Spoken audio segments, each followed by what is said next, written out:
y a en fait un périmètre très étroit au-delà duquel il est interdit d'aller dans la société française. Alors je vais prendre quelques exemples. Un premier exemple, c'est la situation de l'emploi.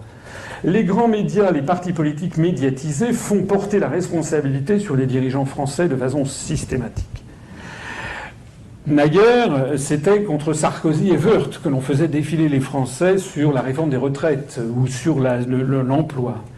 Aujourd'hui, tout le monde fustige François Hollande et Madame El Khomri. Je voyais en venant des affiches de M. Mélenchon, loi El Khomri, vie pourrie. Bon. Ce que nous disons, c'est qu'en fait, on s'attaque à des lampistes et que le système est fait pour ça, pour que vous vous en preniez à des lampistes, à des gens qui, en fait, acceptent de se faire traîner dans la boue à condition d'avoir une voiture avec un chauffeur, un gyrophare, des sièges en cuir et un tableau devant loupe d'orme. Voilà. Ils sont ministres, mais ministres pour rire. Ils sont là pour encaisser les coups, sachant qu'en fait, ils n'ont plus aucun pouvoir.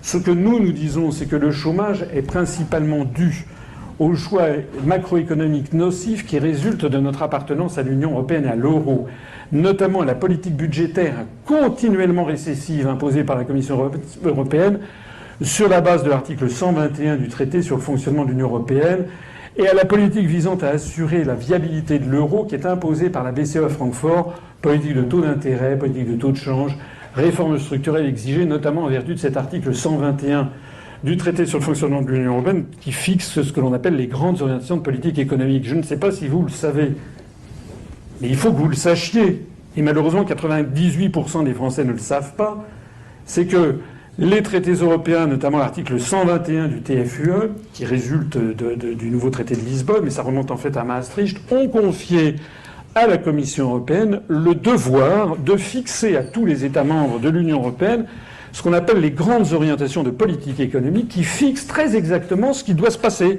c'est-à-dire les privatisations, la flexibilisation du travail, la remise en cause des CDI, etc., etc. C'est pas pour rien qu'au même moment, dans tous les pays de l'Union européenne, il y a les mêmes prétendues réformes indispensables qui s'imposent. Alors, en réalité, on voit que nous avons affaire à des marionnettes. Je rappelle, le 20 octobre 2008, Nicolas Sarkozy à Rethel annonce un plan emploi. On allait voir ce qu'on allait voir. Il nous annonçait l'extension. Rethel, c'est dans les Ardennes, comme vous le savez. Il nous annonçait l'extension du contrat de transition professionnelle, la convention de reclassement personnalisé, la simplification des filières d'indemnisation des chômeurs, l'aide aux services à domicile, la remise en cause de l'interdiction du travail dominical, la fusion NPE-UNEDIC dans Pôle emploi, la relance du crédit et des contrats aidés, 330 000 contrats aidés. On allait voir ce qu'on allait voir. C'était la bataille décisive contre l'emploi. C'était le 28 octobre 2008. Il y avait un peu moins de 2 millions de chômeurs à l'époque. Voilà ce qui s'est passé depuis lors.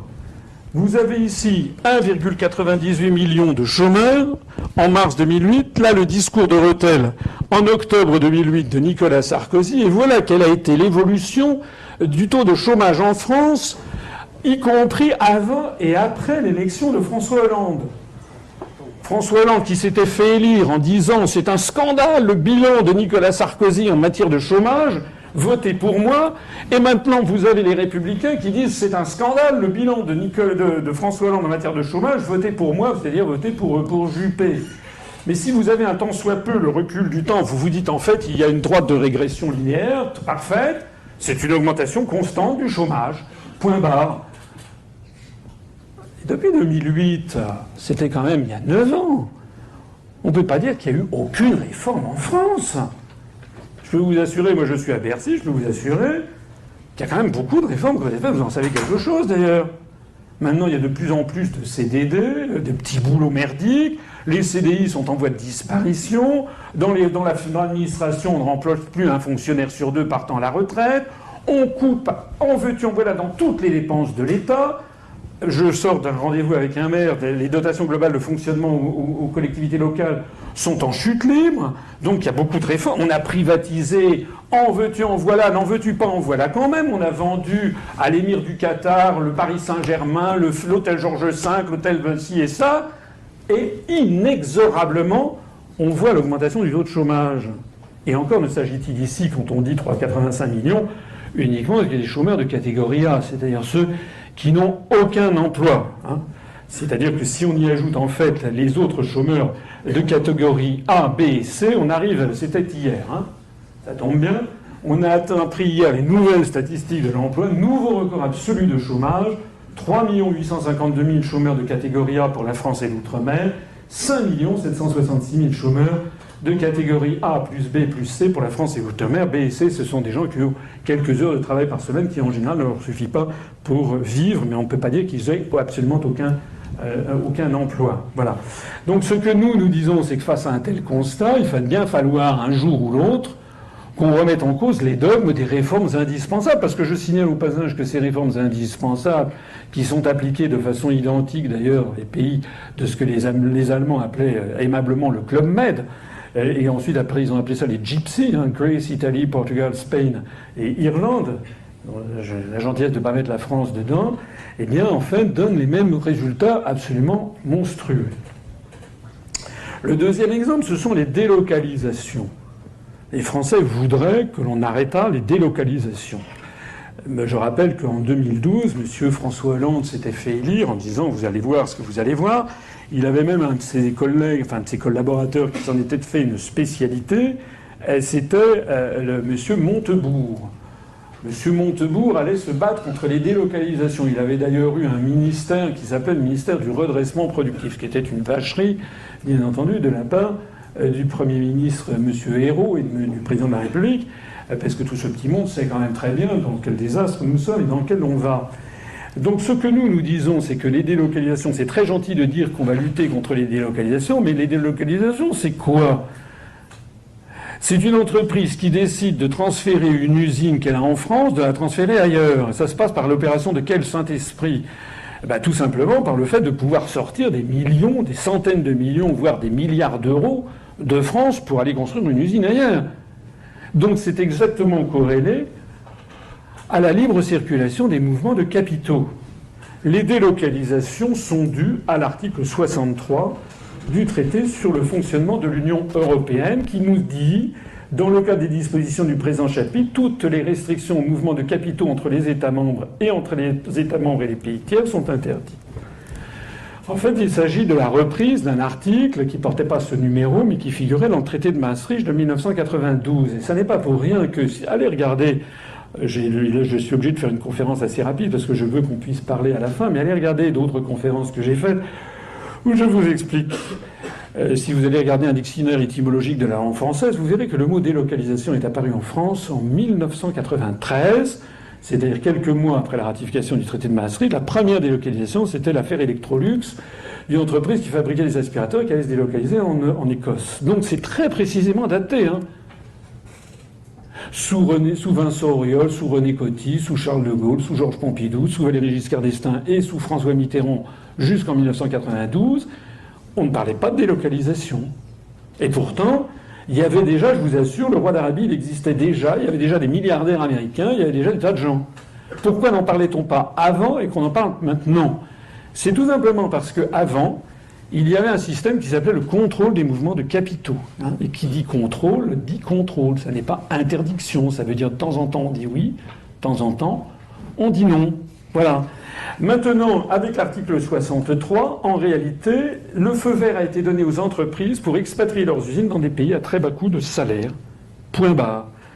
Donc lorsque les Français élisent, par exemple, M. Hollande, en se disant « Oui, j'ai entendu à la radio, et Montebourg, il va s'opposer aux délocalisations ». Et puis après, 6 mois après, les gens disent « Ah ben, je me suis fait avoir, c'est des corrompus, c'est des salauds ». Mais nous, on nous dit « Non, c'est pas des corrompus, c'est des salauds, ce sont des lâches, ce sont des gens qui ne vous ont pas dit la vérité ». La vérité, c'est que nous avons... C'est comme un contrat de travail. Ou un contrat comment dirais-je, de téléphonie mobile. Quand vous avez passé un contrat avec Bouygues, vous avez passé un contrat avec Bouygues. Bon, voilà. Vous êtes obligé, un contrat de travail, vous êtes obligé de respecter votre contrat de travail, un contrat de location. Ben là, c'est pas la même chose. Les Français, ils ont un contrat qui s'appelle les traités européens. Et ben vous ne pouvez pas vous y soustraire aux traités européens. La seule façon de s'en soustraire, c'est d'en sortir en dénonçant les traités. Et si, comme de temps en temps, j'en entends certains qui disent on ne va pas respecter les traités tout en y restant, d'abord c'est assez singulier comme démarche. C'est comme si vous disiez ben voilà, je suis invité chez des amis et puis Au mieux, en plein dîner, vous mettez les pieds sur la table, vous commencez à lâcher des flatulences. Ben, on va dire, cher monsieur, prenez la porte.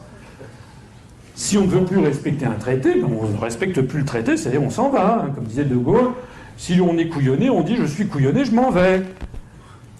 Mais il y a des gens, si vous voyez qui je veux dire, qui disent oh non, comment sortir de l'Union européenne, c'est un scandale, c'est ça. Nous, ce qu'on veut, c'est on ne va pas respecter les traités, mais pas respecter les traités. Les gens qui disent ça ne savent pas ce que sont les traités. Si la France d'aventure se mettait à ne pas respecter l'article 63, la Commission européenne, comme elle en a le devoir qui lui est fixé par les traités, doit immédiatement saisir la Cour de justice de l'Union européenne qui condamnera la France. Comme la CJUE a condamné la France pour avoir tardé à transposer les directives OGM en France. 163 000 € par jour de retard dans la non-transposition des directives OGM. Alors certains pourront dire, oui, alors et si on ne respecte pas les décisions de la CJUE, à ce moment-là, les autres membres de l'Union européenne pourront nous déférer devant la Cour internationale de justice de l'ONU, où on sera de rechef condamnés. Mais tout ça pourquoi ? À quoi ça sert de se mettre dans son tort quand on peut être dans son droit, c'est-à-dire sortir des traités, puisque l'on peut en sortir, il y a une clause qui est prévue pour ça. En attendant, le nombre de milliards d'heures travaillées en France est en effondrement. Nous assistons, ça c'est au cours des 15 dernières années, on est passé en France de 6,1 milliards d'heures travaillées dans l'industrie à 4,2 milliards d'heures. En 15 ans, l'industrie française a perdu un tiers du total des heures travaillées. C'est très largement dû à l'hémorragie d'entreprises. Mais pourquoi on est riche collectivement ? C'est pas donné jusqu'à la fin des temps, hein. Si on est en train c'est comme si vous vous mettiez dans une baignoire d'eau chaude et que vous vous ouvriez les veines. Hein. Actuellement, chaque jour qui passe, la France perd 6 à 700 emplois industriels chaque jour. On en a 7000 de moins qu'il y a 10 jours. On en a 700 000 de moins qu'il y a 100 jours. La France perd une usine, on en a 70 000 de moins, excusez-moi, qu'il y a 100 jours, et environ 700 Français basculent en dessous du seuil de pauvreté selon l'INSEE en 2014. La France, c'est pas seulement la France, mais les pays de l'Union européenne sont des pays où la pauvreté s'étend à toute allure. Donc ce que je suis venu vous dire là, c'est pas pour rigoler, hein. Moi, je vais vous dire un truc, hein, si j'étais cynique et si j'étais égoïste et individualiste, moi, ça va, ma carrière est faite, j'ai 58 ans, je suis inspecteur général des finances, ça va bien pour moi, j'ai la sûreté de l'emploi. Pourquoi j'ai pris ma canne et mon chapeau, à votre avis ? Je pourrais être, comme j'ai un de mes camarades de l'inspection, Frédéric Oudéa, qui est président de la Société Générale, je peux raconter son salaire, parce que je l'ai vu dans les Échos, j'ai vu qu'il gagnait 280 000 € par mois. Ben moi, je ne trouve pas ça normal. Alors, pas parce que je suis jalouse, mais je trouve que ça n'est pas normal.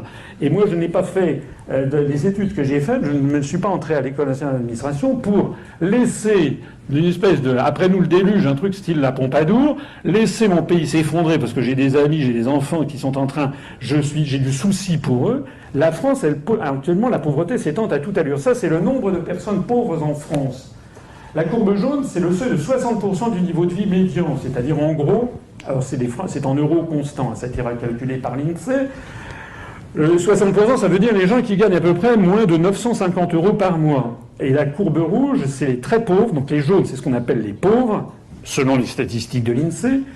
En rouge, ce sont les très pauvres, les gens qui gagnent moins de 50% du niveau de vie médian, ça fait à peu près, je crois, 840 € par mois. L'intérêt de cette courbe, c'est qu'elle commence en 1970. C'est intéressant d'avoir des courbes qui remontent à loin.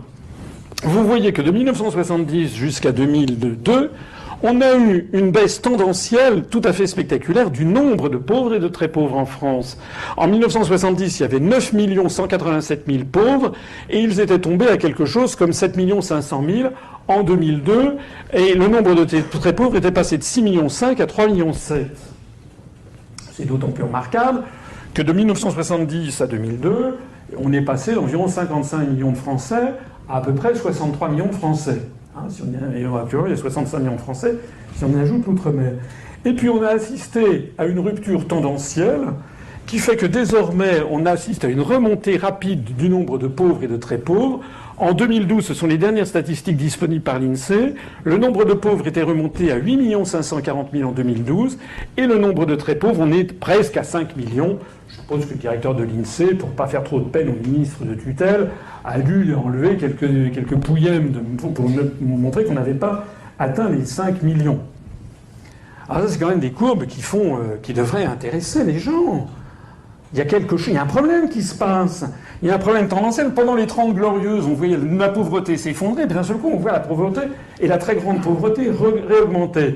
Je me permets d'insister aussi au passage sur le fait que là, on a eu les accords de Grenelle de mai 68 avec une hausse de plus 35% du SMIC. Vous savez, lorsque Pompidou et Chirac, jeunes secrétaires d'État à l'emploi, avec Georges Ségui, qui était le secrétaire général de la CGT à l'époque, à la demande de Moscou qui voulait sauver le soldat de Gaulle, avaient conclu les accords de Grenelle, plus 35% du SMIC. Ça a provoqué une formidable augmentation des salaires en France. Parce que si vous augmentez les ouvriers de 35%, vous êtes obligé aussi d'augmenter les salaires du contremaître. Parce qu'il ne faut pas que le contremaître gagne moins que l'ouvrier. Donc il va l'augmenter un petit peu moins, parce qu'il gagnait plus, mais il faut quand même l'augmenter pour qu'il soit au-dessus de l'ouvrier. Si vous augmentez le salaire du contremaître, il faut également augmenter le salaire du cadre moyen, et puis du cadre supérieur, etc., etc. Donc de proche en proche, on avait une augmentation phénoménale de la masse salariale de plus 22%. Pour les économistes, ça s'appelle une relance keynésienne, en fait. Ben, regardez ce qui s'est passé. On a eu un effondrement dans les années qui ont suivi du nombre de pauvres et de très pauvres. Enfin, ça c'est un fait. Aujourd'hui, si vous dites qu'il faut faire une relance keynésienne, on vous considère comme une espèce d'abomination de la désolation. En janvier 83, on a eu les 39 heures et la 5e semaine de congés payés. On a vu de nouveau une baisse du nombre de très pauvres, avec peut-être un sursaut du nombre de pauvres, mais qui ensuite est reparti à la baisse. En 1998, on a eu les 35 heures. Fameuse 35 heures. Je ne suis pas là pour défendre les 35 heures d'ailleurs. Je suis là simplement pour essayer d'éclairer l'opinion publique par rapport à des espèces d'idées reçues où on vous dit en gros en France les gens gagnent trop d'argent. Voilà. Et qu'il faudrait diminuer sans arrêt le salaire, mettre les gens au boulot, que les gens ne travaillent pas assez, que c'est ça. Moi ce que je vois, c'est que ces mesures-là, qui aujourd'hui paraissent proprement ahurissantes, à en croire la doxa dominante, elles se sont quand même accompagnées d'une baisse tendancielle du nombre de pauvres.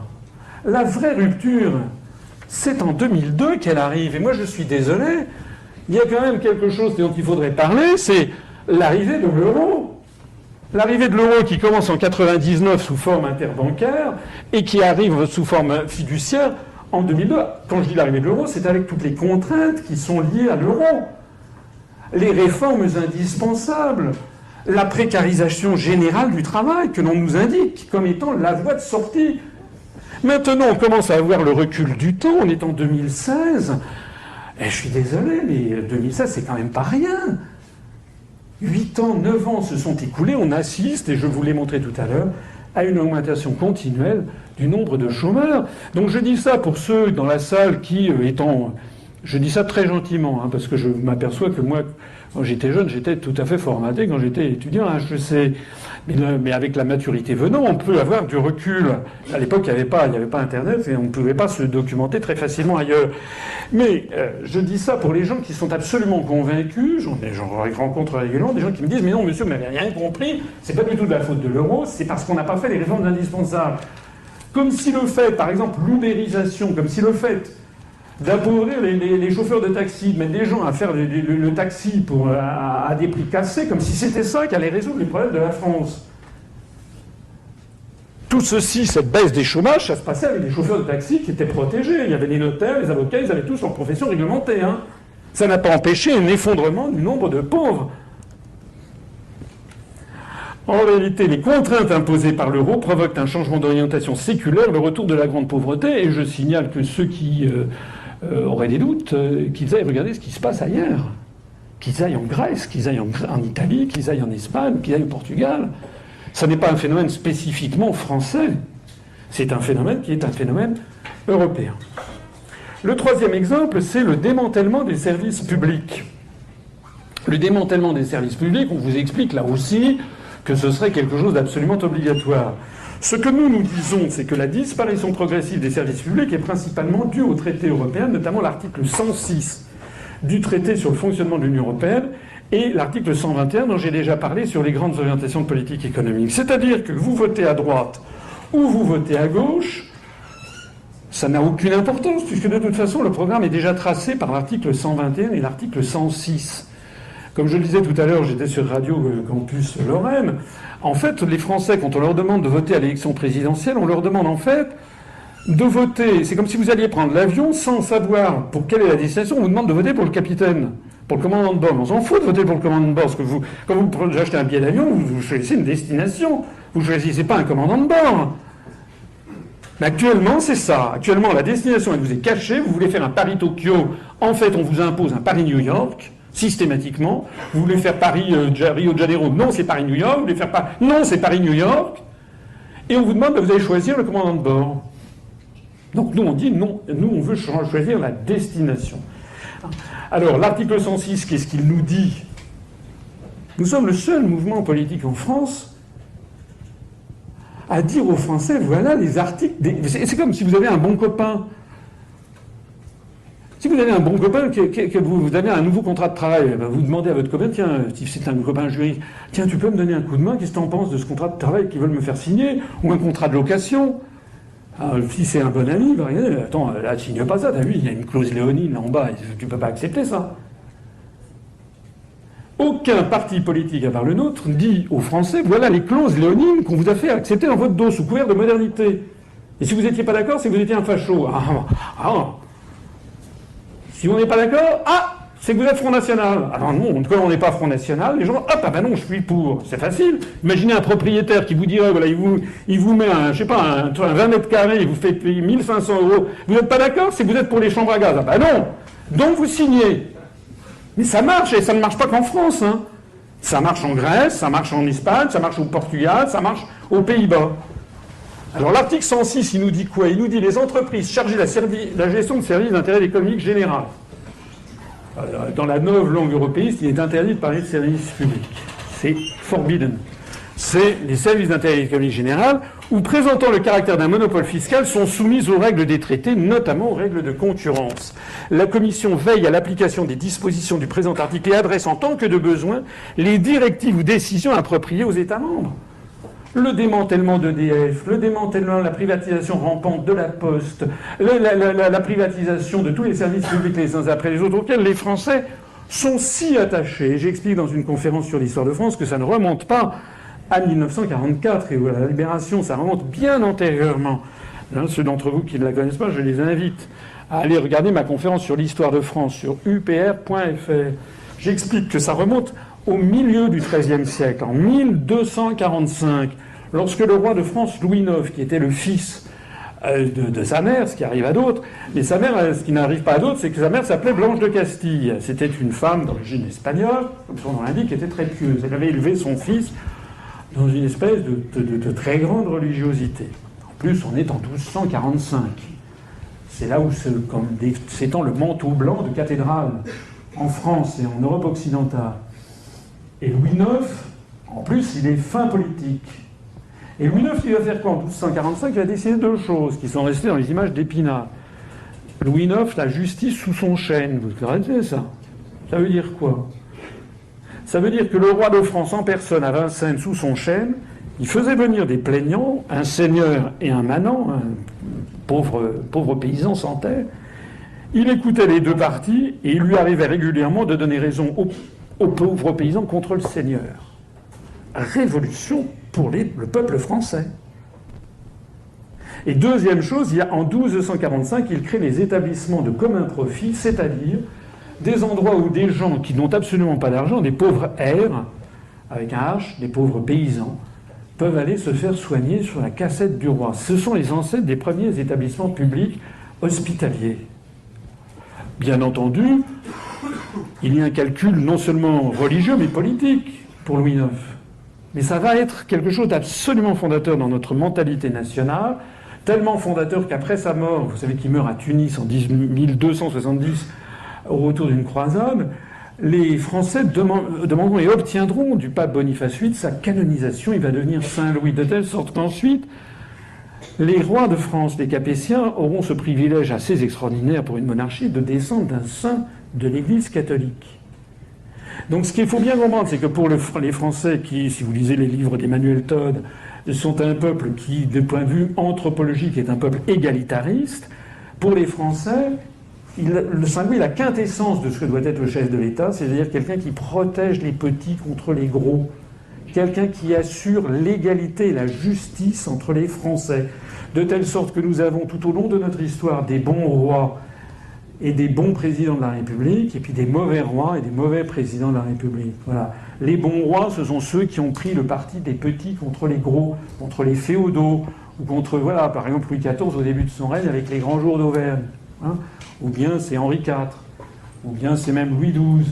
En revanche, il y a les mauvais rois. Les mauvais rois, c'est Louis XV, par exemple, qui, avec la Pompadour, après la bataille comment dirais-je, de la fin de la guerre de 7 ans, au lieu de la bataille de Fontenoy, au lieu d'en profiter, il donne tout bénéfice au roi de Prusse. Les Français seront furieux, diront on s'est battu pour le roi de Prusse.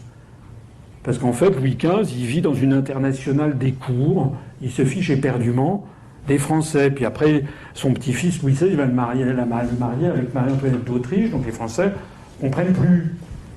Ben c'est pareil avec les présidents de la République. On a eu des grands présidents de la République qui se préoccupaient du sort des Français, voilà, qui se battaient contre les féodaux de leur époque. Charles de Gaulle contre les grands partis politiques ou contre les grandes banques, déjà, quand il disait « la politique ne se fait pas la corbeille ». Et puis on a des mauvais présidents de la République, je vous laisse deviner lesquels. Ce sont des gens qui font le job que leur réclame Goldman Sachs ou JP Morgan. Voilà.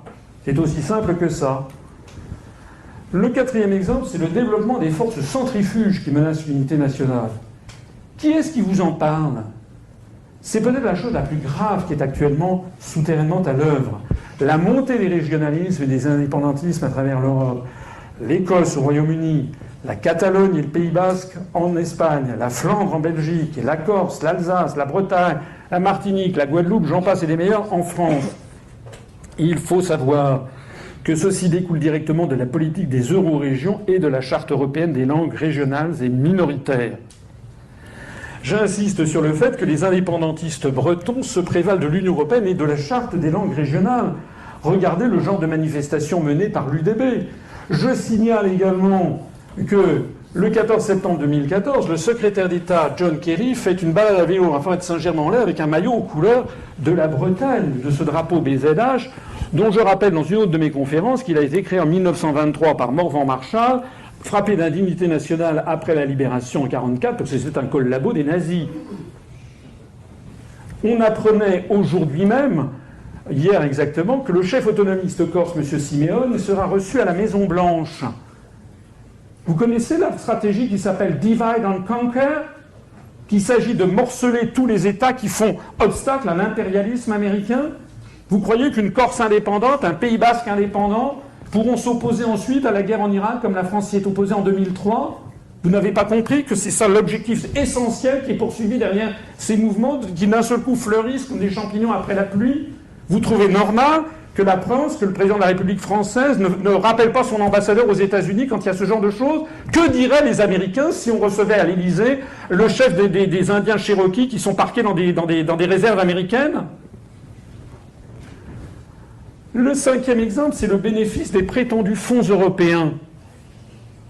J'étais il y a quelques jours en Martinique et en Guadeloupe. Ça se voit d'ailleurs. Partout, il n'y a plus de drapeau français, il n'y a plus que des drapeaux européens. Sur le moindre abribus en Guadeloupe, c'est l'Europe, l'Europe, l'Europe, l'Europe. Vous allez voir n'importe quelle distillerie de rhum en Martinique, le moindre convoyeur, c'est le drapeau européen. De telle sorte que les gens sont absolument convaincus que la France ne verse plus un copec et que l'Europe verse tout. Alors nous, ce que nous nous expliquons, et là aussi nous sommes les seuls à l'expliquer, c'est que l'Union européenne fonctionne, comme vous le savez, je l'espère, sinon je vous l'apprends, comme une pompe aspirante et refoulante. En fait, tous les États, comme disait Charles de Gaulle, l'Europe, ça n'est jamais que l'argent et les fonctionnaires que les États ont mis dedans. Chaque État donne à l'Union européenne de l'argent qui provient de la TVA ou des ressources sur l'entrée de droits de douane dans l'entrée sur le territoire. Et puis la Commission européenne reverse à chaque État de l'argent. Voilà. Mais vous avez bien compris que si la Commission européenne reversait à chaque État ce que chaque État a versé, elle ne servirait à rien. Et puis d'abord, ça ne serait pas possible parce que la Commission européenne ne vit pas d'amour et d'eau fraîche. Il y a quand même il y a au moins 6000 fonctionnaires qui vivent comme des nababs d'ailleurs, les 68 gratte-ciel à Bruxelles. Vous savez qu'ils liquident leur pension de retraite au bout de 15 ans sans avoir cotisé, qu'ils ne sont d'ailleurs mis en concurrence avec personne, qu'ils ne vivent que de fonds publics et qu'ils passent leur temps à exiger que les États démolissent leurs fonctions publiques et mettent en concurrence leurs propres fonctionnaires. On croit rêver. Faites ce que je dis, ne faites pas ce que je fais. En gros, le fonctionnement de l'Union européenne, c'est qu'il y a des États qui sont des États contributeurs nets, qui donnent beaucoup plus d'argent chaque année qu'ils n'en reçoivent, et d'autres qui reçoivent beaucoup plus d'argent qu'ils n'en donnent. Et puis, entre-temps, il y a une petite dérivation qui tombe dans l'escarcelle de la Commission européenne. Donc, qu'est-ce que ça veut dire ? Ça veut dire que parmi les États les plus contributeurs, c'est l'Allemagne, la France, les Pays-Bas, l'Italie, le Royaume-Uni et la Suède. Et à l'autre bout, vous avez pour l'essentiel les pays de l'Est, qui reçoivent de plus en plus d'argent. Sans compter que dans les dérivations qui servent à financer non seulement la Commission européenne, mais le Parlement, la Cour de justice, il y a aussi les actions qui consistent à faire des actions extérieures. Par exemple, donner de l'argent à la Turquie dans les fonds de mise à niveau. La Turquie a reçu 6 milliards d'euros au cours des 10 dernières années pour entrer dans l'Union européenne. Comme la France paye en gros 1/6 du budget, ça veut dire que les Français, sans qu'ils le sachent, ont été siphonnés de 1 milliard d'euros pour la Turquie. D'ailleurs, le peuple turc ne sait pas non plus que c'est les Français, le peuple turc qui attribue ça à l'Union européenne. Non seulement les Turcs ne nous en sont pas grés, mais j'ai enfoncé une porte ouverte, j'espère, de vous signaler que la Turquie est actuellement l'un des principaux fournisseurs en argent et en armes de Daesh. Vous savez. Alors, le circuit des fonds européens, en 2015, les Français ont versé 23 milliards d'euros, en gros, à la Commission européenne. Et la Commission européenne nous a rétrocédé 14 milliards d'euros sous forme de FEOGA, de FEDER, de politique agricole commune, de fonds social européen, et j'en passe, et des meilleurs, à 14 milliards d'euros à la France avec cette transmutation, c'est-à-dire que le drapeau bleu-blanc-rouge était devenu le drapeau bleu aux étoiles d'or. De telle sorte que vous avez des quantités de gens, je pense notamment aux agriculteurs que je vois qui n'en peuvent plus des directives venant de Bruxelles, qui n'en peuvent plus de la situation dans laquelle ils sont, et qui disent bah oui, mais on ne peut pas sortir de l'Union européenne, heureusement qu'elle est là pour nous payer, pour nous donner des subventions. C'est une arnaque complète. Hein. Comme si je prenais à madame dans son sac, là, sans qu'elle se rende compte, regardez là-bas. Pendant qu'elle regarde là-bas, je lui pique dans son sac 100 euros, et puis je reviens la voir 3 mois après en lui donnant 60 euros et en lui disant ah, merci qui ? Et en plus, je prends le pouvoir chez elle. C'est-à-dire, je lui dis, vous allez maintenant refaire votre salon comme je vous le demande. Et avec les 40 euros restants, je m'en mets 10 dans la poche pour mes menus frais. Et les 30 euros suivants, je vais en distribuer ici ou là, en disant, regardez comme je suis quelqu'un de formidable. C'est exactement ça le fonctionnement de l'Union européenne. Puisque, comme vous l'avez vu, il y a 9 milliards d'euros qui ont été substitués au passage. La Commission européenne a prévu 9 milliards d'euros pour les donner à d'autres États membres ou à des États non membres, je parlais de la Turquie ou la politique étrangère de proximité, l'Ukraine. Au début 2015, M. Jean-Claude Juncker a décidé de sa propre initiative d'augmenter de 1 milliard 800 millions d'euros, la dotation de l'Europe au gouvernement ukrainien sorti de la pseudo-révolution du Maïdan. Ce gouvernement qui, comme vous le savez, a fait des alliances avec Pravi Sektor, qui est un mouvement néo-nazi. Et qui est un gouvernement qui a été installé par les Américains. Il suffit d'écouter la conversation de Mme Victoria Nuland à son ambassadeur Geoffrey Payat, qui a été capté par les Russes et qui a été balancé sur le web mondial. Et bien donc, on a donné 1 milliard 800 millions d'euros de plus en 2015 que prévu à l'Ukraine, c'est-à-dire 300 millions d'euros, prélevés sur la France. Là, il y a des vrais choix politiques qui ne sont jamais explicités aux Français. Si vous vous baladez en France, en ce moment-là, si vous prenez les routes nationales, vous verrez qu'il y a de plus en plus de nids de poules. Il manque 300 millions d'euros pour assurer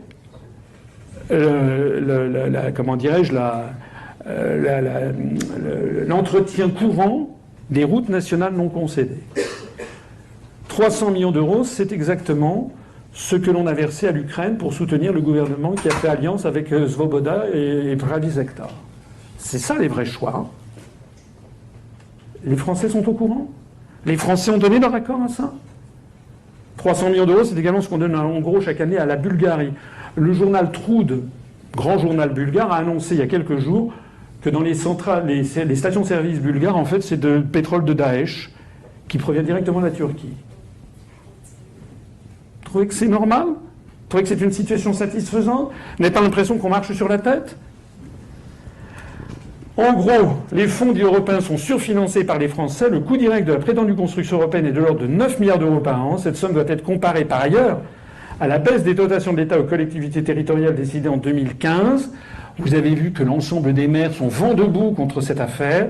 Le gain pour le budget de l'État, c'est 3,7 milliards d'euros par an, de diminuer d'un tiers la dotation globale de fonctionnement aux communes.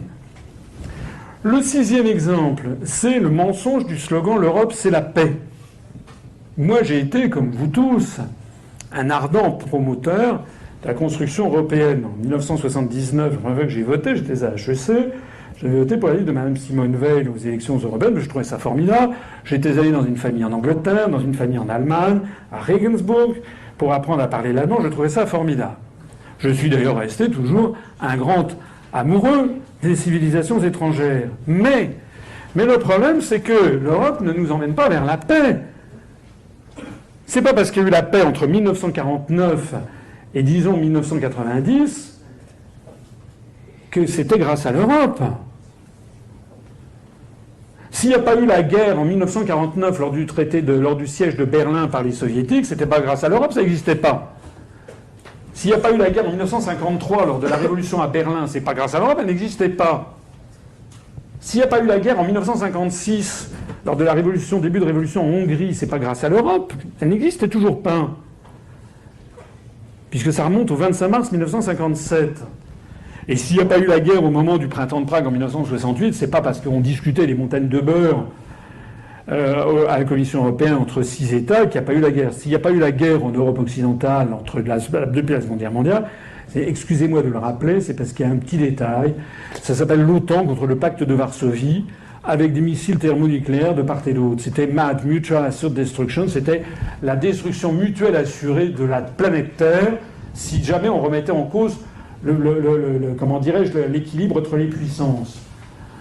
Et maintenant, la France, elle est placée par l'article 42 du traité sur l'Union européenne, avec tous les pays de l'Union européenne, sous la suprématie de l'OTAN. C'est l'article 42 du traité sur l'Union européenne qui s'appelle le TU, ça tombe bien. Le TU, article 42, prévoit que les États membres de l'Union européenne qui sont déjà membres de l'OTAN, eh bien, ces engagements priment sur ceux qu'ils peuvent prendre dans le cadre de la politique européenne de sécurité et de défense qui a été créée, c'est le 2e pilier de Maastricht.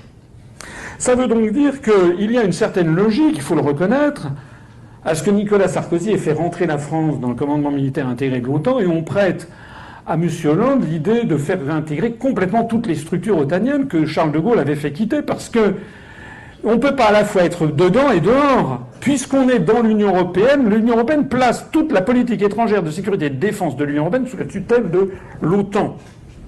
Or, la construction européenne apparaît de plus en plus pour ce qu'elle est historiquement depuis les années 50.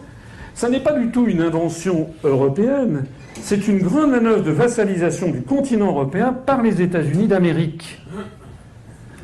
La construction européenne s'inscrit dans la théorie américaine du choc des civilisations qui nous entraîne tout droit vers des guerres néocoloniales sous couvert de guerres de civilisation. Je rappelle par exemple pourquoi la Turquie doit entrer dans l'Union européenne et pas la Russie. Aucun parti politique français n'est capable de répondre à ce mystère.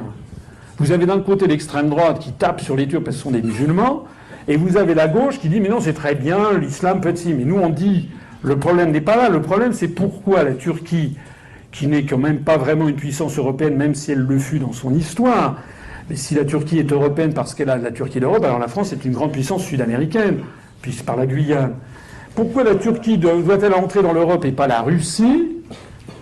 Eh bien tout simplement parce qu'en fait, la Turquie, c'est le plateau anatolien, permet de surveiller les républiques du Caucase, l'Iran, la Mésopotamie, la Syrie, la protection de l'État d'Israël et la Méditerranée orientale. Les États-Unis d'Amérique veulent faire coïncider le périmètre militaire de l'OTAN, puisque la Turquie est membre de l'OTAN depuis 1955, avec le périmètre de l'Union européenne pour faire coïncider le périmètre civil et le périmètre militaire d'une même médaille qui est l'asservissement de l'Europe aux intérêts géopolitiques américains. La France, ici nous avons les pays de la francophonie. La France est normalement une puissance à rayonnement mondial. C'est d'ailleurs ce qui justifie son siège permanent au Conseil de sécurité. Mais si vous y réfléchissez bien, la construction européenne est en train, avec la France, elle est en train de nous couper de tout ce qui faisait justement notre rayonnement planétaire, pour nous enfermer dans une structure qui nous limite à l'Andalousie d'un côté et à la Laponie finlandaise de l'autre.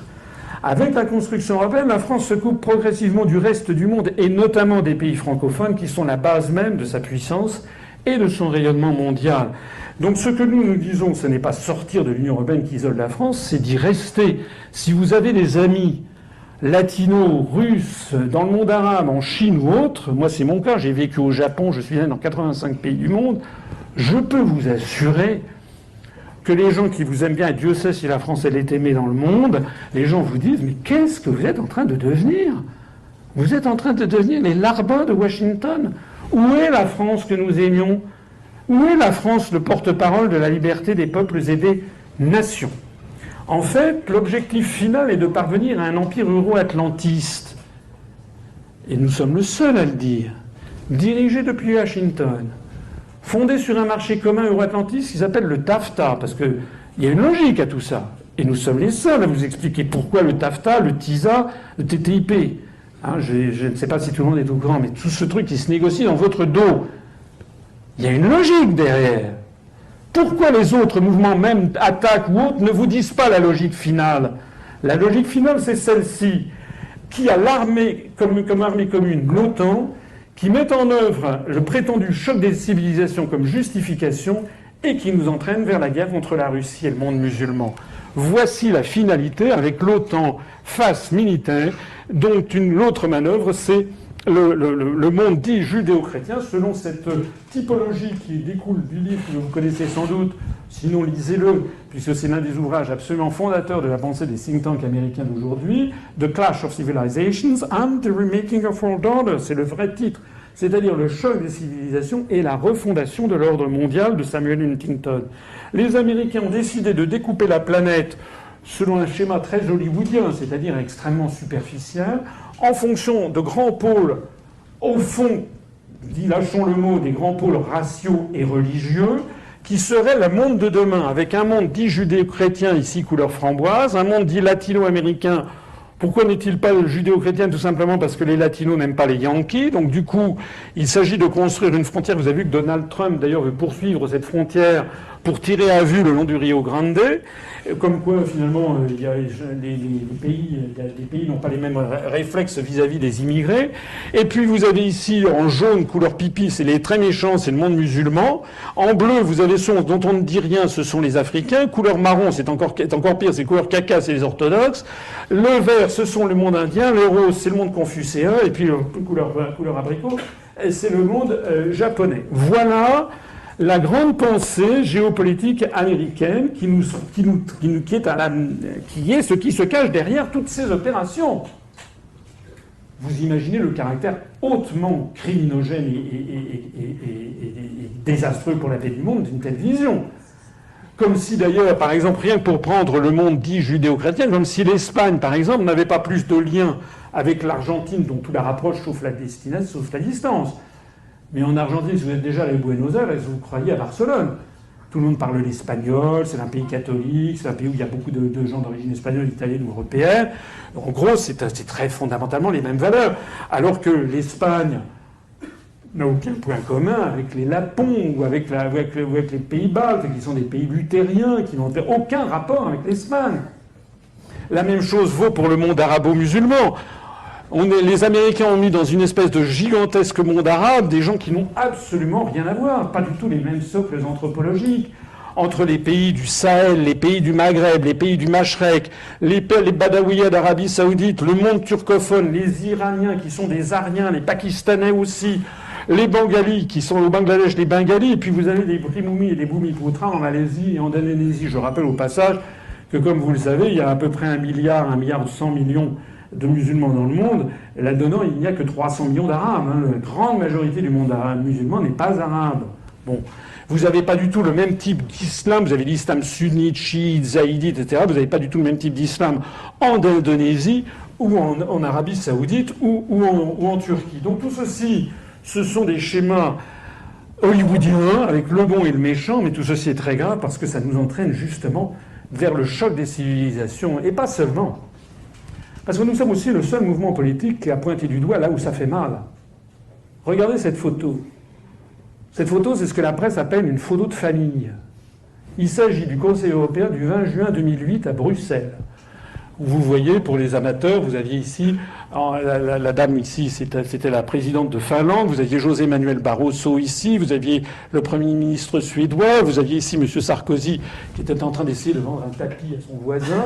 Bon, ça, c'est le Conseil européen du 20 juin 2008 à Bruxelles. Il n'y a rien qui vous frappe là-dedans? Exactement. Il n'y a que des blancs. On appelle ça une photo de famille. Comparez ceci avec une photo qui a été prise quelques semaines auparavant, le 23 novembre 2005, c'est la reine Elisabeth II, elle est ici, qui ouvre le sommet des chefs d'État et de gouvernement du Commonwealth à Kampala en Ouganda. Vous voyez qu'il y a la reine Elisabeth, mais vous avez des représentants de toutes les ethnies du monde. Vous avez des Noirs, des chefs d'État africains. Ici, ça doit être un Maori, ça doit être peut-être le royaume de Tonga, donc un Océanien. Là, vous avez Manmohan Singh, qui est le premier ministre indien, et qui est ainsi qu'avec son turban. Là, vous avez des gens du monde arabe. Vous avez les différentes ethnies du monde. Ça n'est pas un regroupement racial. De la même façon que si vous avez cette photo prise à Lisbonne le 25 juillet 2008 avec le sommet des chefs d'État et de gouvernement de la communauté lusophone, comme on dit, c'est-à-dire des pays de langue portugaise, vous avez ici le président de la République du Portugal, à flanquer des présidents de l'Angola et du Mozambique, de Lula da Silva, qui est un Brésilien, donc un latino-américain. Ici, ça doit être le Premier ministre de Timor-Leste, c'est-à-dire Timor oriental, un asiatique. Là aussi, vous avez le chatoiement des ethnies du monde. Et si vous avez également la photo de la francophonie, sommet de la francophonie à Québec, vous avez des Blancs, vous avez reconnu. Lui, c'est le Premier ministre du Canada. Vous avez même Closer qui s'est invité, puisque vous avez ici le prince de Monaco. Mais vous avez aussi le représentant du Cambodge, un Asiatique, et puis des Africains, et puis des pays, le Liban ou la Syrie. Donc vous avez là aussi toutes les races du monde. Tant est qu'on peut parler de race, il vaut mieux parler d'ethnie. Ce qui veut dire que cela plaise ou pas, et je vous mets au défi de trouver un seul autre mouvement politique qui vous le dise. Mais si vous creusez le sujet, c'est bien de ça qu'il s'agit. Que cela plaise ou pas, il est indéniable que la construction européenne apparaît comme une construction racialiste. D'ailleurs, je montre dans une autre conférence le fameux discours de Victor Hugo en 1849 au Congrès de la Paix, est un discours qui ouvre la voie à la colonisation de la planète. Il dit qu'il faut faire les États-Unis d'Europe pour rendre l'Afrique à l'homme et l'Asie à la civilisation. Et au lieu de faire des révolutions, nous ferons des colonies. C'est ça le vrai discours. Allez sur notre site internet, j'en profite pour en faire un peu de pub, upr.fr, vous trouverez le vrai discours. Pourquoi est-ce que à Sciences Po ou je sais pas quoi, on dit toujours « Ah oui, Victor Hugo hein. ». Mais il faut toujours, c'est un grand conseil que je vous donne, un conseil de vie, allez relire toujours les textes d'origine. En réalité, la construction européenne ressemble à s'y méprendre à un apartheid au niveau planétaire. C'est la raison pour laquelle nous disons que nous sommes tout à fait à l'aise lorsque nous proposons de sortir. Moi, je sais d'ailleurs en général, quand je dis comme ça à quelqu'un qui ne me connaît pas, moi, ce que je propose, c'est de sortir de l'Union européenne. Les gens disent « Quoi ? Vous êtes xénophobe ? Vous voulez fermer la France ?» Je dis « Pas du tout. On veut la rouvrir sur le monde. Il faut que la France, elle ait des contacts comme c'est normal, comme c'était sa vocation d'ailleurs, et comme c'est d'ailleurs le cas. En réalité, c'est le cas, heureusement. Il faut que la France ait des liens avec l'ensemble des pays du monde, avoir des coopérations. La même personne, en général, 2 minutes après m'avoir traité de xénophobe, d'un seul coup me dit « Mais vous n'y pensez pas ? On va se faire submerger par les Arabes, par les Noirs. » La même personne, en l'espace d'un seul coup, c'est la métamorphose des cloportes en l'espace de 30 secondes. Vous avez quelqu'un qui vous donne des grandes leçons d'ouverture sur l'extérieur, et puis d'un seul coup, vous explique qu'en fait, c'est pas du tout ça qu'il faut. Vous avez vu ces jours-ci, M. Le Pen est en train de ressortir ses insanités. Il est parfaitement dans le goût du jour. Hein. Monsieur Le Pen, je l'ai entendu, c'était hier ou avant-hier, qui est en train de ressortir les théories du grand remplacement, le fait que l'Europe a 700 millions, c'est une guerre des civilisations. Monsieur Le Pen est parfaitement en ligne avec la théorie américaine actuelle que l'on nous fourgue. Donc nous sommes un vecteur de paix, nous ne sommes pas un vecteur de guerre. Le programme de tous les autres partis qui prétendent qu'ils vont lutter contre tous ces flots sont trompeurs. Pourquoi ? Parce qu'ils cachent systématiquement le fait que le problème numéro 1 est que la France n'a plus de pouvoir du fait de la perte de sa souveraineté dans la plupart des domaines, du fait des traités européens. Pourquoi les gens ne veulent-ils pas débattre avec moi à la télé ou à la radio? Un jour, il y a un grand journaliste qui m'a dit, vous savez pourquoi les gens ne veulent pas débattre avec vous? Je dis, ben non. Il a dit, parce qu'ils ne savent pas quoi vous répondre. Ben oui, parce que moi, je connais mes traités, je connais mes articles.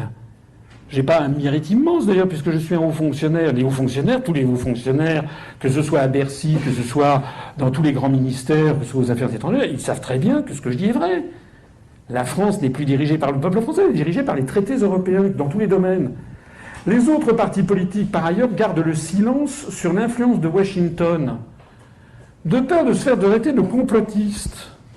Parce que maintenant, si vous dites, regardez ce qu'a décidé, par exemple, si je montre là, par exemple, que le président, le chef des autonomistes corses est reçu à la Maison-Blanche, si je montre que John Kerry porte un maillot du drapeau breton, si je donne les citations par exemple, de François Mitterrand, qui quelques semaines avant de mourir a dit la France est en guerre avec les États-Unis, les Français ne le savent pas, le simple fait de citer François Mitterrand ou Charles de Gaulle vous fait traiter de complotiste. Ça n'a qu'un temps, hein. Parce qu'on ne peut pas évacuer comme ça les débats qui, de toute façon, apparaissent de plus en plus clairement. On a vendu aux Français l'idée que la construction européenne aurait vocation à s'opposer aux États-Unis. Vous avez vu ce qui se passe au Royaume-Uni. Au Royaume-Uni, il y a un référendum pour ou contre la sortie. Vous avez que M. Obama se pointe et intervient dans la campagne pour dire aux Anglais qu'ils doivent rester dans l'Union européenne. C'est vrai ou c'est pas vrai? C'est vrai. Même quand ils reconnaissent l'importance du rôle nocif de l'Union européenne. Il y en a, hein. Front National, Debout la France, le MRC, le Front de gauche, même l'extrême gauche, il y en a beaucoup. D'ailleurs, en gros, à peu près tous les partis politiques français tapent sur l'Europe, hein, en gros. Mais chacun s'en tire par toujours la même pirouette depuis 58 ans, il faut changer l'Europe. Je signale que Pierre Mendès France, le traité de Rome, en 1957, il n'avait pas voté le traité de Rome. Il a fait un article, que vous retrouverez, où il disait qu'il fallait changer l'Europe. Donc ce que nous disons, c'est très gentil de changer l'Europe. Le problème, c'est que c'est comme si je vous disais, mais moi je vais me marier avec Beyoncé.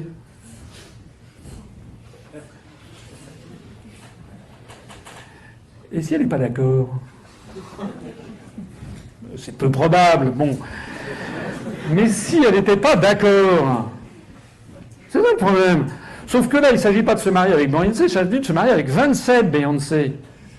Et qu'il faudrait que les 27 dames en question, ça colle les unes les autres de ce mariage à 28. En pratique, l'article 48 du traité de l'Union européenne impose l'unanimité des 28 États membres pour changer les traités. J'ai montré dans une autre conférence qu'en termes de probabilité mathématique, c'est égal, pas à 0, mais à 2 secondes tous les plusieurs trillions d'années. Bon, si on veut vraiment une réforme complète de l'Europe. Donc ça n'arrivera jamais. Voilà. C'est un peu comme un Rubik's Cube qui ne marcherait jamais parce qu'il y a toujours un État qui est contre. Voilà, c'est le système. Donc les questions de bon sens que les électeurs doivent se poser, c'est que si vous votez PS aux prochaines élections, est-ce que vous allez avoir un résultat différent de celui que vous avez obtenu en votant PS depuis des années? Au fond, vous savez bien que non. Vous savez bien que si vous élisez Valls à l'Élysée plutôt que François Hollande, ça ne va rien changer. Pareil si vous votez Juppé au lieu de Sarkozy. Pareil d'ailleurs si vous votez FN pour les prochaines élections. Vous savez bien que Mme Le Pen ne sera jamais élue. Le Front National, j'en profite au passage pour dire qu'il ne monte pas, contrairement à ce que les gens disent. Il monte en nombre de votants, il ne monte pas en nombre d'inscrits. Il est toujours en dessous de 15%. Ce qui se passe, c'est que les gens qui votaient traditionnellement pour le PS ou pour l'UMP vont de moins en moins voter parce qu'ils sont dégoûtés. Mais ce n'est pas pour autant qu'ils votent pour le FN. Si vous votez pour le Front de gauche aux prochaines élections, est-ce que vous aurez un résultat différent? Non, ça restera un parti tribunicien. Donc en fait, En fait, la question qui se pose, c'est ça peut se résumer par cette formule qui est attribuée à une activiste américaine, qui est toujours en vie, une féministe, qui s'appelle Rita Mae Brown, et qui avait cette formule extraordinaire. La folie consiste à faire encore et encore la même chose et à en attendre des résultats différents. Si à chaque élection, tous les 5 ans, les Français se disent « Bon, alors cette fois-ci, j'espère qu'ils ont compris, et hop, je vais voter pour celui pour chasser les sortants, et voilà », vous aurez encore et encore et encore la même chose. C'est un système clos. Ça marche, hein. Regardez aux États-Unis, ça fait des décennies que ça dure. Aux États-Unis, par exemple, tout le monde croit qu'actuellement l'élection présidentielle oppose Donald Trump à Hillary Clinton. C'est faux. À chaque élection présidentielle aux États-Unis, il y a une dizaine de candidats. Vous avez le candidat des écolos, le candidat du Parti communiste américain, mais jamais, il n'en est jamais question dans les médias. En fait, les électeurs français se plaignent de leurs dirigeants politiques et de leurs mensonges permanents. Mais les Français sont les premiers responsables de cette situation. S'ils s'abstiennent ou s'ils votent encore et encore, pour ceux qui les trompent, plutôt que de se plaindre de s'abstenir ou de voter pour les mêmes, les électeurs doivent comprendre que les grands médias sont possédés par les mêmes intérêts économiques et géopolitiques et que ces grands médias ne leur présentent qu'une faible partie de l'offre politique. Donc les Français doivent se renseigner par eux-mêmes, notamment, et c'est la nouveauté du monde d'aujourd'hui, grâce à Internet et aux réseaux sociaux. S'intéresser à la politique pour de bon, c'est d'abord refuser la présélection des partis de faux gouvernements ou de fausses oppositions sélectionnés par l'oligarchie qui tient les médias. À ce propos, je voudrais attirer votre attention sur le fait qu'on a appris en janvier 2016 les statistiques des matinales, c'est-à-dire les passages de 7h à 9h du matin sur les plus grands médias audiovisuels français. Tout au long de l'année, la tranche 7h-9h sur RTL, RMC, Europe 1, France Inter, la première chaîne, la deuxième, etc. Celui qui arrive en tête, toutes catégories confondues, c'est M. Florian Philippot, avec 65 matinales, c'est-à-dire une tous les 5 jours. Vous croyez vraiment qu'un parti d'opposition arriverait en tête? Vous croyez vraiment que Charles de Gaulle était passé tous les 5 jours sur Radio Paris en 1941? Il y a un truc derrière. En numéro 2, c'est M. Dupont-Aignan, 49 passages. Un par semaine. Après, vous avez Bruno Leroux du PS, 47 passages. Jean-Marie Le Guen du PS, 42 passages. Jean-Christophe Cambadis, 41 passages. Pierre Laurent du PCF, 36 passages. Luc Châtel de l'UMP, 35 passages, etc., etc. Ont été comptés les invités du lundi au vendredi de France Info, Europe 1, RTL, France Inter, France Culture, Radio Classique, RFI, Télé, BFM TV, RMC, BFM Business, LCB, France 2 et Sud Radio entre le 1er janvier et le 31 décembre 2015. Au passage, je vais en profiter pour ici parler de M. Dupont-Aignan et peut-être des amateurs dans la salle. M. Dupont-Aignan a donc eu droit à 49 matinales sur les plus grandes chaînes de télévision de radio en 2015 et moi j'ai eu droit à 0. Aucune. Rien. Pas faute d'avoir demandé. Je rappelle que malgré cette surexposition médiatique, DLF a fait 3,82% aux élections européennes du 25 mai 2014 et 3,81% aux élections régionales du 6 décembre. Pendant le même temps, nous, alors qu'on est barré de tous les médias nationaux, nous on est passé de 0,41 à 0,9. C'est-à-dire qu'au prorata des voix obtenues au régional, on a quand même fait 190 000 électeurs, c'est quand même pas zéro. 0,9% des voix au niveau national pour quelqu'un et un parti qui est blacklisté de tous les grands médias nationaux. Normalement, avec 23,4% du nombre de voix de DLF, j'aurais dû avoir 23,4% du nombre de matinales de M. Dupont-Aignan, j'aurais dû être invité 12 émissions dans l'année, une par mois. On en a eu 0. Ça vous met pas la puce à l'oreille ? En réalité, il y avait un essayiste français brillant, que vous connaissez certainement, au moins de nom, qui s'appelait Alexis de Tocqueville. Alexis de Tocqueville est allé au début du XIXe siècle, vers 1830, il est allé aux États-Unis. Il faisait partie de l'aristocratie, c'est un aristocrate, mais c'était un aristocrate intelligent qui avait compris que le monde avait changé, qu'on était entré dans un nouveau monde et qu'il allait falloir probablement donner le droit de vote aux gens. Je rappelle que le droit de vote avait été imposé à Louis XVIII après 1814, lorsque les puissances européennes ont mis sur le trône les Bourbons en disant « Bon, là, cette fois-ci, arrêtez de déconner, il faut quand même que vous fassiez un petit geste. » Donc c'est la charte octroyée par Louis XVIII aux Français, et dans cette charte, il y avait un droit de vote qui était un suffrage censitaire. Seuls les hommes avaient le droit de vote, les femmes, les jeunes n'avaient pas le droit de vote, Et par ailleurs, parmi les hommes, seuls ceux qui payaient, qui avaient des revenus importants, l'équivalent peut-être de 100 000 euros de nos jours par an, avaient le droit de vote. Donc ça faisait en gros 60-80 000 personnes qui avaient le droit de vote, mais qui pouvaient élire. C'est un début. Mais l'aristocratie française voyait ça avec beaucoup d'anxiété, parce qu'ils se disaient, mais où va-t-on? Où va-t-on? D'autant plus qu'aux États-Unis d'Amérique, le suffrage universel avait été instauré uniquement pour les hommes blancs. Je rappelle, les femmes, les noirs, etc. n'avaient pas le droit de vote en 1830.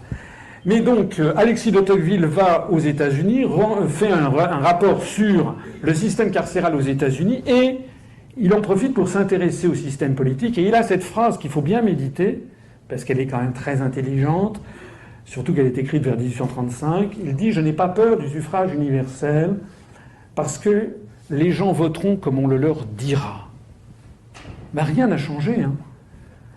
Pourquoi est-ce que vous n'avez pas entendu parler de l'hypervasif? Vous en avez entendu puisque vous êtes venu. Mais pourquoi il y a tant de gens autour de vous qui n'en ont pas entendu parler? Tout simplement parce que nous souffrons d'un blacklisting au niveau des médias nationaux. De telle sorte que lorsque nous faisons 0,9% des suffrages au niveau national, je vous accorde que ça n'est pas beaucoup, mais si on rapporte ça par rapport au nombre de Français qui nous connaissent, c'est-à-dire peut-être 2%, c'est énorme. Ça veut dire que le taux d'approbation des gens qui nous connaissent est énorme. Comme d'habitude, ils voteront pour le candidat que nous avons choisi. Le droit de vote leur donne juste l'illusion d'être en démocratie. Hein. Ici, je rappelle également, si ça vous intéresse, parce que là, on est au cœur du problème politique. Ça, c'était les informations du CSA, telles que diffusées par le journal Le Monde le 13 février 2012, qui montraient qu'au mois de janvier 2012, pendant la campagne présidentielle, au moment où se cristallise l'opinion publique, vous aviez eu tout simplement M. Hollande qui avait bénéficié de 62 heures de passage média, et encore, ça ne compte pas les propos rapportés des journalistes sur M. Hollande. Il ne s'agit que des propos de François Hollande. Ensuite, vous avez M. Sarkozy qui avait fait un peu moins de 58 heures. Rien que ça est déjà étonnant. Comment se fait-il que le président de la République en exercice avait droit à moins d'heures sur tous les grands médias que son compétiteur? Comme si, en réalité, il avait déjà été décidé quelque part que M. Sarkozy devait dégager pour céder la place à son successeur. Et puis vous aviez ensuite, le numéro 3, c'était M. Bayrou avec 15 heures. C'est quand même fantastique.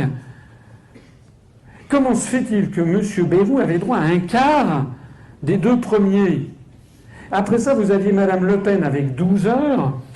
M. Mélenchon avec 9 heures, Mme Eva Joly avec à peu près 14 heures, M.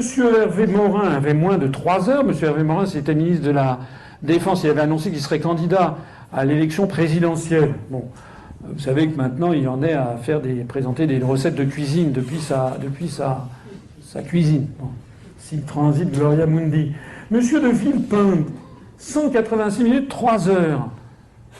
Il faut quand même réfléchir. M. de Villepin, dans cet aréopage, était quand même le seul ancien chef de gouvernement et responsable de la politique étrangère. Ancien ministre des Affaires étrangères, ancien chef de gouvernement. M. de Villepin avait droit à 3 heures quand M.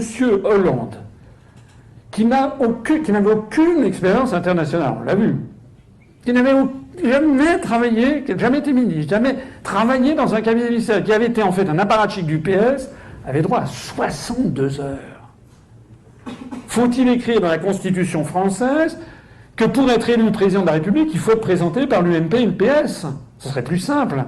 Sauf que c'est contraire à l'esprit même des institutions voulues par Charles de Gaulle lorsqu'il avait créé l'élection du président de la République au suffrage universel, justement pour se défendre des féodaux de son époque. Alors après, vous aviez M. Dupont-Aignan avec un peu moins de 2 heures, Mme Artaud avec 107 minutes, Mme Boutin 101 minutes. Tout ça, c'était les candidats déclarés. Il y en a un certain nombre qui n'ont pas eu les parrainages, notamment M. Morin, M. de Villepin, Mme Boutin, Mme Lepage. Mme Lepage avait quand même eu droit à 92 minutes. Mme Lepage qui a créé un mouvement politique qui s'appelle CAP 21, puisque son objectif est d'avoir 21 adhérents. Vous aviez M. Poutou, 36 minutes pour le NPA. M. News pour Chasse, Pêche, Nature et Tradition, 9 minutes. Et puis vous avez votre serviteur, Asselineau, 0 heure, 0 minute, 0 seconde. J'avais pourtant présenté un programme qui est toujours en ligne d'ailleurs, le 3 décembre 2011, et où on en est à des dizaines de milliers de visionnages. Il y a tous les jours des centaines de personnes qui vont visionner ce programme qui est toujours en ligne. Il n'y a pas beaucoup de Français, d'internautes, qui se précipitent pour aller voir quel était le programme de monsieur Morin, ou de monsieur Sarkozy en 2011, 2012. On a affaire ici très exactement à quelque chose de terrible. C'est ce que les Américains ont découvert, c'est qu'il y a une corrélation quasi parfaite entre le nombre de minutes de passage dans les grands médias et le nombre de suffrages obtenus dans les urnes. Si vous aviez le total final pour l'élection de 2012, vous apercevriez qu'en fait, en février et mars, M. Bayrou a été maltraité, il a rétrogradé derrière Mélenchon, et que Mme Le Pen et M. Mélenchon sont passés devant lui, et à ce moment-là, vous aurez exactement le final, tous les uns après les autres, tels qu'ils sont sortis des urnes. Donc, nous avons affaire à quelque chose de terrible, c'est qu'il s'agit d'une manipulation des suffrages des Français. Alors, il y a quand même un truc tout à fait nouveau et qui donne de l'espoir pour la suite, c'est que désormais, de plus en plus de Français se tournent vers les réseaux sociaux et vers les sites Internet. Je reviens aux statistiques des matinales sur les grands médias audiovisuels français. Avec 11,7% des électeurs inscrits aux élections régionales du 6 décembre dernier, le PS a obtenu 37,2% des matinales. Avec 13,6% des électeurs inscrits, LR plus UDI ont obtenu 36,5% des matinales. Avec 3,3% des électeurs inscrits, EELV a obtenu 6,7% des matinales. Donc ça veut dire qu'avec 28,6% des électeurs inscrits, PS plus EELV plus LR plus l'UDI ont obtenu 80,4% des matinales en 2015. Voilà la situation de la prétendue démocratie française. Voilà. Alors je m'arrête peut-être ici. Peut-être un point quand même sur l'UPR, je ne sais pas si c'est d'actualité. Je dirais simplement que les 7 points fondamentaux pour nous, c'est qu'il s'agit d'abord en politique, si vous voulez réhabiliter la politique, de faire le bon diagnostic, c'est-à-dire que la prétendue construction européenne est une stratégie américaine de vassalisation du continent européen, qu'il ne veut pas y avoir d'autre Europe, que l'Union européenne ne peut être qu'antidémocratique parce qu'il n'y a pas de peuple européen, et que l'Union européenne nous conduit au choc des civilisations et de la guerre. Notre deuxième point, c'est que nous devons sortir de l'Union européenne unilatéralement par l'article 50 du traité sur l'Union européenne. Si ce n'est pas nous qui avons fait cet article existe, donc je ne vois pas en quoi il serait extrémiste ou conspirationniste de vouloir utiliser un article qui a été édicté par les gens qui ont fait les traités européens. Au moins qu'on en débatte. Le troisième point, c'est que nous voulons sortir de l'euro unilatéralement par l'article 50 du traité. Le quatrième point, c'est que nous voulons sortir de l'OTAN unilatéralement par l'article 13 du traité de l'Atlantique Nord, qui a prévu aussi une procédure de sortie. Le cinquième point, c'est que nous voulons bâtir un rassemblement provisoire au-dessus du clivage droite-gauche pour que les Français récupèrent tout simplement les manettes. Pour reprendre mon expression tout à l'heure, qu'ils décident de la destination finale de l'avion et qu'ils cessent qu'on vote pour le commandant de bord. Un sixièmement, c'est un programme inspiré de celui du Conseil national de la résistance de 1944, actualisé pour le XXIe siècle. Le septième point, c'est que notre mouvement est fondé, j'espère vous l'avoir montré au cours de cette conférence, sur ce que je crois être des valeurs qui sont des valeurs d'avenir, parce que les Français n'en peuvent plus d'être manipulés, la clarté, l'honnêteté, la cohérence, la fiabilité et l'expertise, le refus des manipulations et de tous les comportements politiciens. Notre charte fondatrice exclut en particulier toute traîtrise et tout changement de programme. Je vous remercie de votre attention.